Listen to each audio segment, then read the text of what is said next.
Lectura del Santo Evangelio según San Marcos, capítulo 9, versículos 2 al 13. En aquel tiempo, Jesús llevó a Pedro, a Santiago y a Juan. Subió con ellos solos a una montaña alta y se transfiguró delante de ellos. Sus vestidos se volvieron de un blanco deslumbrador, como no puede dejarlos ningún batanero del mundo. Se les aparecieron Elías y Moisés conversando con Jesús. Entonces Pedro tomó la palabra y le dijo a Jesús: «Maestro, qué bien se está aquí. Vamos a hacer 3 tiendas, una para ti, otra para Moisés y otra para Elías». Estaban asustados y no sabían lo que decía. Se formó una nube que los cubrió y salió una voz de la nube: «Este es mi Hijo amado, escúchenlo». De pronto, al mirar alrededor, no vieron a nadie más que a Jesús solo con ellos. Cuando bajaban de la montaña, Jesús les mandó: «No cuenten a nadie lo que han visto hasta que el Hijo del Hombre resucite de entre los muertos». Esto se les quedó grabado y discutían qué querría decir aquello de resucitar de entre los muertos. Cuando bajaban de la montaña, los discípulos preguntaron a Jesús: «¿Por qué dicen los escribas que primero tiene que venir Elías?». Él les contestó: «Elías vendrá y lo renovará todo. Pero os digo que Elías ya ha venido y no lo reconocieron, sino que lo trataron a su antojo. Así también el Hijo del Hombre va a padecer a manos de ellos». Palabra del Señor. Gloria a ti, Señor Jesús.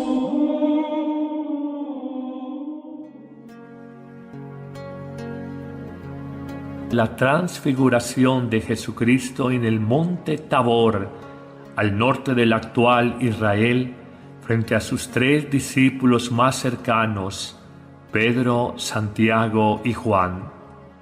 Estamos efectivamente ante uno de los pasajes evangélicos más enigmáticos, donde Jesús transfigura su rostro, se ilumina, sus vestidos se colocan de un color blanquísimo como ninguna lavandera del mundo lo podría hacer. Todo un simbolismo de imágenes para hablar de la gloria de Dios que se manifiesta a sus discípulos. Una expresión en un segundo momento de éxtasis del más cercano de los apóstoles, Pedro, quien de manera espontánea afirma: «Maestro, qué bien se está aquí». Hagamos 3 tiendas, en el fondo permanezcamos en este lugar. Hablaba de Moisés, el arquetipo de la ley en Israel; hablaba de Elías, el arquetipo de la profecía, los profetas en el Antiguo Testamento, para indicar de manera simbólica que esas 3 tiendas, una para Moisés, otra para Elías, otra para Jesús, la ley y los profetas tienen pleno cumplimiento en la vida de Jesucristo. Pero vendrá finalmente como lo que es el signo más grande de una teofanía. Dirá el evangelista que una nube se posa sobre lo alto del Tabor y una voz se escucha desde la nube que dice: «Este es mi Hijo amado, escúchenlo». Al mejor estilo de las grandes teofanías del Antiguo Testamento, encontramos en vida de Jesús una manifestación inmensa de la gloria de Dios, donde de alguna manera se anticipa, se prefigura lo que es esa adopción de hijos de Dios que tendremos todos por el bautismo. Pero ¿qué significa todo este pasaje que ha generado tantas reflexiones entre los escrituristas? Podríamos señalar 3 enseñanzas claves para nuestra vida. La primera, la transfiguración es una muestra de la gloria de Dios en el monte Tabor, justo después del anuncio de la pasión que hace Jesús sobre su propia vida. Voy a ser capturado, voy a padecer, voy a ser crucificado, pero resucitaré al 3er día. En el fondo, se quiere mostrar por parte de Jesús en una hermosa y sabia pedagogía divina que es necesario anticipar un poco, atisbos, chispazos, permítame la expresión, de la gloria de Dios, de la luz indeficiente de Dios, para que la oscuridad de la cruz, el escándalo de la muerte de Jesús en el Calvario, no escandalice y no desanime a los discípulos. Una segunda afirmación va en esta misma línea. El evangelista quiere sembrar esperanza ante el escándalo de la desesperanza mayor. Quiere de alguna manera anticipar un poco lo que va a ser la Pascua de Jesús, su resurrección, el anticipo de la gloria definitiva que espera a todos los hijos de Dios, por más que tengamos que pasar primero por la pasión, el cáliz amargo del sufrimiento y la muerte interior, el morir a nosotros mismos de manera espiritual, uniendo nuestro dolor a la muerte de Jesús crucificado en el Calvario. Necesitamos los seres humanos, cuando estamos en un laberinto en la vida, cuando estamos en medio de un túnel oscuro, alcanzar a vislumbrar anticipadamente un chispazo, un atisbo de la luz al final del túnel, de la puerta de salida en medio del laberinto, para no caer en la desesperanza, en la angustia, en la desesperación. Finalmente, una tercera enseñanza de este Evangelio, la hemos señalado ya de alguna manera. Hay una prefiguración anticipada de esa adopción universal como hijos de Dios, cuando desde la nube la voz exclama: «Este es mi Hijo amado, escúchenlo». Prefiguración que tendremos nosotros realizada plenamente a partir del bautismo, donde seremos hijos de Dios por adopción y gozaremos de la vida nueva de Dios, de la alegría plena de Dios, del amor total de Dios. La montaña, el Tabor, la altura que siempre ha sido lugar de encuentro con Dios, hay que buscarla de manera permanente en nuestra vida para no andar sumidos en los valles de nuestras tristezas, ocupaciones y preocupaciones cotidianas. Señor, ayúdame a buscar mi propio Tabor. Ayúdame a encontrarte en gloria, en divinidad, verte resplandeciente, blanquísimo, y poder decir como el apóstol Pedro: «Qué bien se está aquí». Ayúdame, Jesús, a gustar anticipadamente la gloria que me espera definitivamente en el cielo, para que no me desanime, no me estalle, no me rompa el alma la cruz, los sufrimientos y las dificultades que podamos vivir en esta tierra. Amén.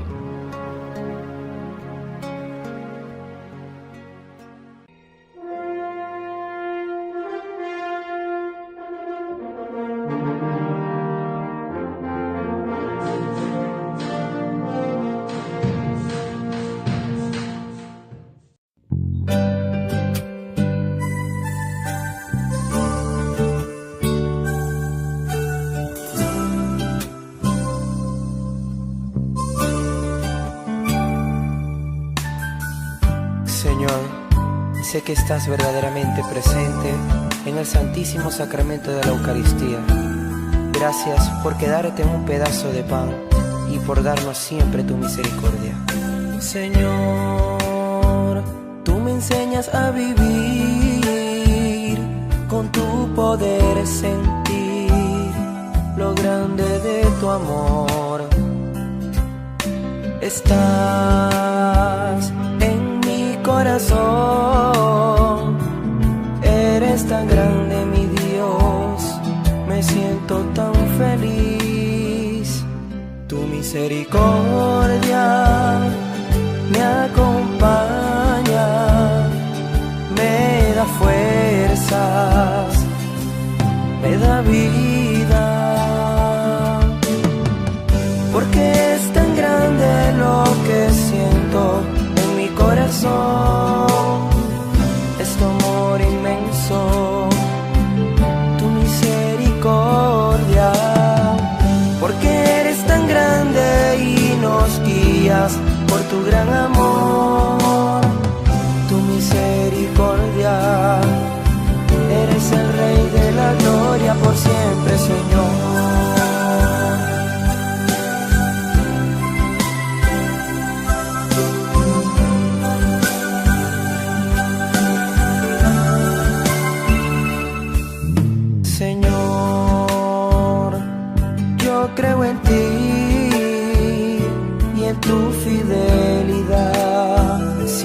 te voy a adorar.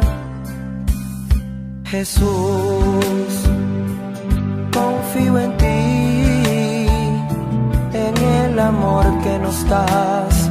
Eres mi luz y verdad. Tu misericordia me acompaña, me da fuerzas, me da vida, porque es tan grande lo que siento en mi corazón.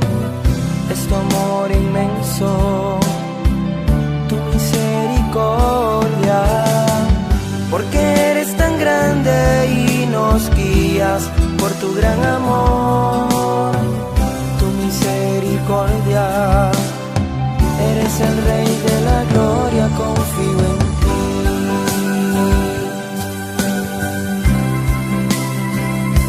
Confío en ti, Señor, mi Jesús, confío en ti.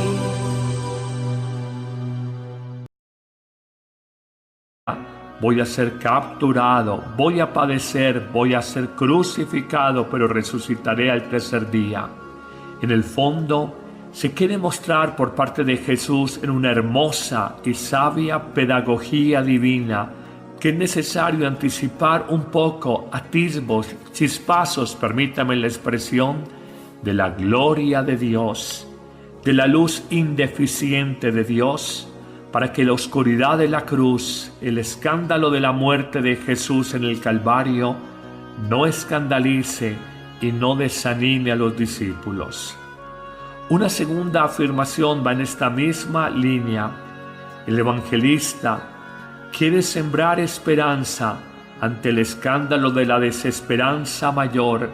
Quiere de alguna manera anticipar un poco lo que va a ser la Pascua de Jesús, su resurrección, el anticipo de la gloria definitiva que espera a todos los hijos de Dios, por más que tengamos que pasar primero por la pasión, el cáliz amargo del sufrimiento y la muerte interior, el morir a nosotros mismos de manera espiritual, uniendo nuestro dolor a la muerte de Jesús crucificado en el Calvario. Necesitamos los seres humanos, cuando estamos en un laberinto en la vida, cuando estamos en medio de un túnel oscuro, alcanzar a vislumbrar anticipadamente un chispazo, un atisbo. Hablaba de Moisés, el arquetipo de la ley en Israel. Hablaba de Elías, el arquetipo de la profecía, los profetas en el Antiguo Testamento, para indicar de manera simbólica que esas tres tiendas, una para Moisés, otra para Elías, otra para Jesús, la ley y los profetas tienen pleno cumplimiento en la vida de Jesucristo. Pero vendrá finalmente como lo que es el signo más grande de una teofanía. Dirá el evangelista que una nube se posa sobre lo alto del Tabor y una voz se escucha desde la nube que dice: «Este es mi Hijo amado, escúchenlo». Al mejor estilo de las grandes teofanías del Antiguo Testamento, encontramos en vida de Jesús una manifestación inmensa de la gloria de Dios, donde de alguna manera se anticipa, se prefigura lo que es esa adopción de hijos de Dios que tendremos todos por el bautismo. Pero ¿qué significa todo este pasaje que ha generado tantas reflexiones entre los escrituristas? Podríamos señalar tres enseñanzas claves para nuestra vida. La primera, la transfiguración es una muestra de la gloria de Dios en el monte Tabor, justo después del anuncio de la pasión que hace Jesús sobre su propia vida. A Jesús: ¿por qué dicen los escribas que primero tiene que venir Elías? Él les contestó: Elías vendrá y lo renovará todo. Pero os digo que Elías ya ha venido y no lo reconocieron, sino que lo trataron a su antojo. Así también el Hijo del Hombre va a padecer a manos de ellos. Palabra del Señor. Gloria a ti, Señor Jesús.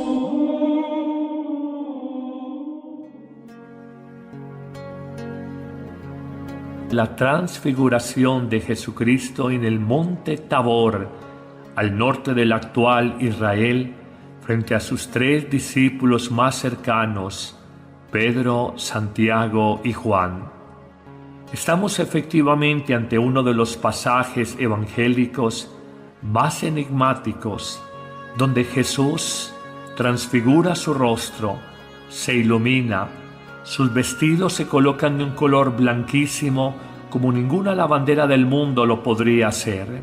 Todo un simbolismo de imágenes para hablar de la gloria de Dios que se manifiesta a sus discípulos.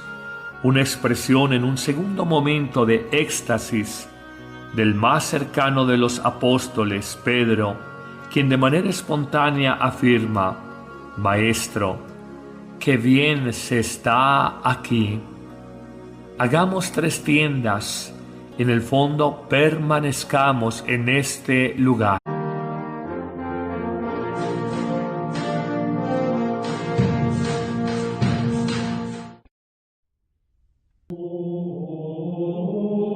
Lectura del Santo Evangelio según San Marcos, capítulo 9, versículos 2 al 13. En aquel tiempo, Jesús llevó a Pedro, a Santiago y a Juan.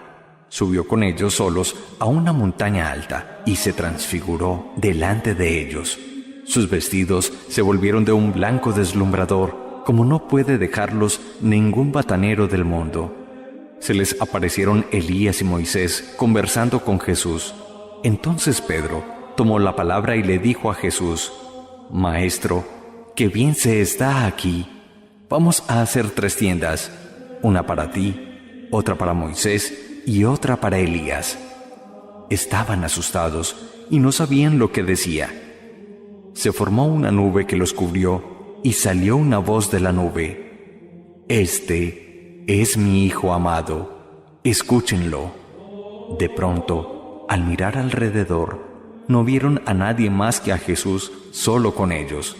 Cuando bajaban de la montaña, Jesús les mandó: No cuenten a nadie lo que han visto hasta que el Hijo del Hombre resucite de entre los muertos. Esto se les quedó grabado y discutían qué querría decir aquello de resucitar de entre los muertos. Cuando bajaban de la montaña, los discípulos preguntaron: La luz al final del túnel, de la puerta de salida en medio del laberinto, para no caer en la desesperanza, en la angustia, en la desesperación. Finalmente, una tercera enseñanza de este Evangelio la hemos señalado ya de alguna manera. Hay una prefiguración anticipada de esa adopción universal como hijos de Dios, cuando desde la nube la voz exclama: Este es mi Hijo amado, escúchenlo. Prefiguración que tendremos nosotros realizada plenamente a partir del bautismo, donde seremos hijos de Dios por adopción y gozaremos de la vida nueva de Dios, de la alegría plena de Dios, del amor total de Dios. La montaña, el Tabor, la altura que siempre ha sido lugar de encuentro con Dios, hay que buscarla de manera permanente en nuestra vida para no andar sumidos en los valles de nuestras tristezas, ocupaciones y preocupaciones cotidianas. Señor, ayúdame a buscar mi propio Tabor. Ayúdame a encontrarte en gloria, en divinidad, verte resplandeciente, blanquísimo, y poder decir como el apóstol Pedro: qué bien se está aquí. Ayúdame